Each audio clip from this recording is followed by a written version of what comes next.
صدمة برو دقيقة محمود قاسم محمود إي نفسية باشا صدمة برو دقيقة صف يك روج أكنيمي إيرا شارع تبا وش بلي سولو علا بهزاران تلفوني شو موديتن الروج بياونيتن إيرا سولو هنا هموش تنبلاش أمن يا كم تشل المختبر صيدلية أشعة السونر هموش تكانن بلاشة ناز نايمن بخمناهم فرادة بس بيم دلنا جي بي اس كي شارع تبا ام نازنا ولا چی واتو امام أو ناز ناوا والله لبدايته كاتمي كنا بوي بناو بانقوما خاطر مال ديره ولا قديم مارم نير بوا يضلين جي بي اس كي بله شارع تبا جي بي اس كي شارع تبا بو چی اوات بيل امام درش آخر خيبلش قال زور ما لدرباره هم دكتور كان وسكرتير كان أو كان همو دكتوره كان شارع طبعا زور بي زور يعني شارع زامو ده الناس باش چند دكتوري ليه شارع لما تجمع كان لا أو كان يلا هم وقتك دي كان 3000 دكتوري هلي و 3000 بس استا احتمال 1000 دكتوري ليبي دكتور 1000 دكتور وقتك 3000 ليبو استا زور كمبتو يعني 2000 هبلاك كمي كمبتو باش ما درش خود پیشه چیه روزانه كان پیش ما سای خانه ميا هر ليه بله سای خانه ميا فرع خو مال ليه بو پیشت قديم معلم نيت كان ابو تقريبا 6 سال لو منطقه بوما لا شارع دبي استالك استا تيراوي ما كمان چند سال امام درش 86 ساله 66 بله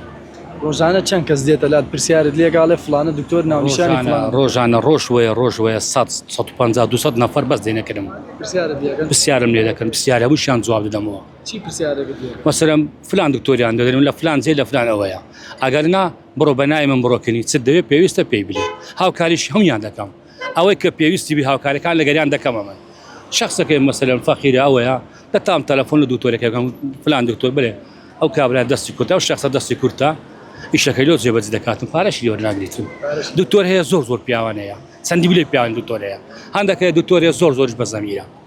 عندك شام جوم دكان زور باش كمان او هل من كذا امنيان زور خوش دويتن همو دكتور كان زور دكتور كان خاصه اوانه شارت باش الدروه شارت باش مثلا 7 متري هي 6 متري لا بنزي خاني شورش او منطقان او هم هي دكتور كان اگر روزنيتا شارع تبا يكروج اگر نيمي ايرا شارع تبا وشي بلي سولو علا بهزاران تلفوني شو موديتن تلفون بودي زور موديتن الو ديارني لو هناكي يكروج بيم نيمي كانت زي كم ديارة زي كم زور باش ديارة قد هو اگر ميوان تاتي بي نتواني بي بيت ايرو دواي ميوان كان جي بنوع شي ديما دري بس ما لا شي يشمع بنوع شي ديما دري هر ديتي ديم هر كوبي ديم يعني هر كوبي خم دشار ولا لاج دم فلان زي يشك ما يجي ديمير كان سردانه شي كان كم دواي دسمو ماري فرو قربان ورب الروج بياونيتن إيرا سولو هنا اگر اونيت بيو ديارة براستي بوچی شار زي الدكتوران وخلق بسياري اللي لكاو زور اگر نه خلق پرسیار ليه واكا أنا والله بس أول ما شار زات رو باشتري ورا خوالي ماما تورا خوالي حزيك يعني اگر كس ام هالروجه كم بينك دي بيتيرا خلق دي برسال ليه واكا بسيارة ما جدك بس زيات اللوي أو قديم ترى مثلا دكتوران زيات الدناسي و زاري براسي يارمتي وخلش جدات يعني تلفون دكتوري دكادري كاكا فلان كس فقيرة باري لي ور مقرن أو يعني ما مدريوش اودانيه بشاره أري والله أو نيتن إيه هالكسي لينيا أري بخوا براستي ما أما خو من ما بس صبوري بمن زور على ما زور صبوري بمن ما مدريوش تد وسيتم كردوا وسيتك والله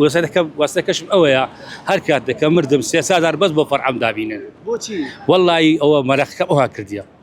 اوا يعني خود يعني بتو بشاره فرعي خوش دبي او فرع خوش دبي لبروي امن زور بزوري وقت كان يكون متصري كسي اللي يرد ناس يعني هو يرد ناس دم ناس هم يعني ام دفتر شي بدستو ما ام دفتر او عنواني هم دكتوره كان مثلا او ناوى كان مثلا هم دكتوره كان يريتيا ناي دكتوره كان الشارع تبيتي دايا بس زياده وشتي دايا ناي كم دكتوريتيا او احتمال ان حفصت 8 دكتور ناي تدابي ما شاء الله 8 حفصت تدايا ما نديروش خوانا خواصا اگر خود روجك نخوش بكي بون من بتشت لاي دكتوريه باروشت دي هيز هموش تنبلاش امن يا كم تشل المختبر صيدليه اشعه سونر هموش تكانن بلاشا يارمتي ندسكلو همش بكلش عندهم امني شان زور خوش دوي نازنا وقيام الله نازنا وكو او كم يارمتي شان دم امر مامو شويچي نازنا جي بي اس بله دستور تساوي فرمو صلاة النبي بخير بن سپاس مام دەوێش شخصەکە لێکان تقریبا ساڵانش زۆر لێکان یەک بەروواگە ڕۆژێک نیت جێگەی پێوە دیارە خەڵک زۆر پرسیاری دەکات ئەگەر ڕۆژێک نیە جێی دیارەمان دەوێت زۆر پێوە دیارە بەڵێ خەکەکان پرسیار دەکەن ڕقەمی وەردەگرن وەروا دەتوانن تەلەفۆنیش بۆ بکەن نەمارەش یارمەتیان دەدا بە تەلەفۆن یعنی کەسەکی باش و ئەوەندێ بزانم لە بۆ خێری خۆی وشەی دەکات وڵا پیاوەکی عاقلە و ڕێک پێکەوە مام دەوێشم کارە هەر لە پێناو خواکی تۆ بەێ لەبۆ لەبەوەی حەزم لێ خێرەکەم پێ بگەم ئەمە هەر بۆ خێری بەێ کەسێک بێتە لات ئەگەر ناوی دکتۆرەکەی بەغەڵەت نانە باغەرەتم پێ بڵێن ئەمە غەرەتەکەی ڕاست دەکەمەوە دەنم فلان دکتۆرە و فلان لە فلان جێشە و بەنایمیش بڕۆکنی